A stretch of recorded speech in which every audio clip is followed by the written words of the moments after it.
కులానికి నన్ను దయచేసి పరిమితం చేయకండి, మీ అందరికి చేతులు ఎత్తి దండం పెడుతున్నాను ప్లీజ్. ఎవడో క్రిమినల్ కులంలో కూర్చొని చేస్తే నన్ను ఏం చేయమంటారు? దానికి నేను బాధ్యత వహించాలా? దానికి జగన్ నువ్వు కాపు బిడ్డకి ఇట్లాగా అన్యాయం చేసావు పవన్ అని ఏమన్నా అన్నాడా? మొన్న వెళ్ళాడు కదా జగన్, పవన్ పేరు ఒక్కసారి ఎత్తాడు అతను. పవన్ పేరు ఒక్క ముక్క ఎత్తల, జనసేన పేరు కూడా ఎత్తల. ఒకసారి క్రాస్ చెక్ చేసుకోండి. ప్రభుత్వాన్ని అన్నాడు, చంద్రబాబుని అన్నాడు, పోలీసింగ్ అన్నాడు. అంటే ఈయన కాన్సెప్ట్ ఏంటంటే, నేను ఎంతో ముందు కూడా చెప్పు, గొడవ ఎవరికి ఉంటది? కమ్మ సామాజిక వర్గానికి, రెడ్డి సామాజిక వర్గం అధికారమైనటువంటి రాజకీయ గొడవ. కాపు సామాజిక వర్గం తటస్థులుగా ఉంటూ అటు ఇటు అవుతున్నారు కాబట్టి ఇక సచ్చినాటి వెళ్లకుండా ఉండటానికి వాళ్ళల్లో అణువణువున జగన్ మీద ద్వేషాన్ని పెంచుతున్నాడు. అది దీర్ఘకాలిక వ్యవహారం. పవన్ కళ్యాణ్ ఆలోచన ఏంటంటే, నేను ఓన్ చేసేసుకున్నాను ఆల్రెడీ నా కులం మొత్తాన్ని. కమ్మోళ్ళకి ఎట్లయితే 90% మంది చంద్రబాబుకి, రెడ్లో 90% మంది జగన్కే ఉంటారు, కాపులకి 90% మంది నాతోనే ఉంటారు.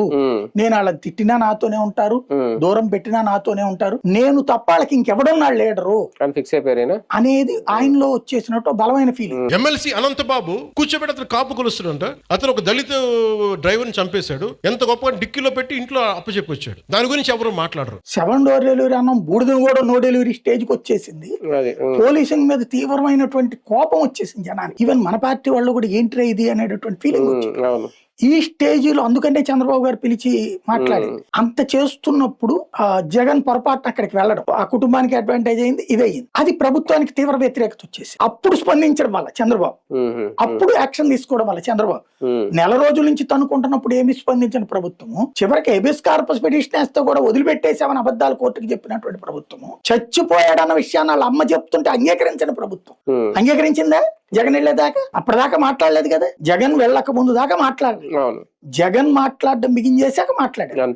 అంటే అర్థం ఏంటి? అప్పటిదాకా వాడు చచ్చిపోయాడు అన్నది కూడా ఒప్పుకోలేదు కదా వీళ్ళు. ఏమో మాకు తెలియదు. మర్డర్ కేసు పెట్టారు కదా, చచ్చిపోయాడు మర్డర్ అనే కేసు పెట్టేశారు కదా. ఇది ముందు పెట్టలేదే. ఈ నెగటివ్ అర్జెంట్ గా దారి మళ్లించాలంటే పవన్ కళ్యాణ్ రంగంలోకి దిగుతాడు. దిగేసేసి ఏదో ఒకటి మాట్లాడు, మీరు మళ్ళీ గ్రహించండి. ఆ లోపాన్ని, దోషాన్ని మొత్తాన్ని వైసీపీ మీదకే దోసేస్తాడు, జగన్ మీదకే దోసేస్తాడు. జగన్ అనే క్రిమినల్ తో పోల్చుకుంటే వీళ్ళందరూ చిన్న క్రిమినల్సే అనుకోవాలి. ప్రతి విషయాన్ని జగన్ ని ఒక నెగిటివ్ గా చూపెట్టాలన్న చంద్రబాబు మాటల్ని జనం నమ్మట్ల. పవన్ మాటలకి ఇంకా కొంత విశ్వసనీయత ఉంది కాబట్టి పవన్ కళ్యాణ్ ప్రభుత్వ వ్యతిరేకత వచ్చినప్పుడల్లా వచ్చి ఆవేశంతో ఊగిపోయి అసలు అంశం నుంచి దాన్ని జగన్ వైపు డైవర్ట్ చేయడంలో సక్సెస్ అవుతాడు.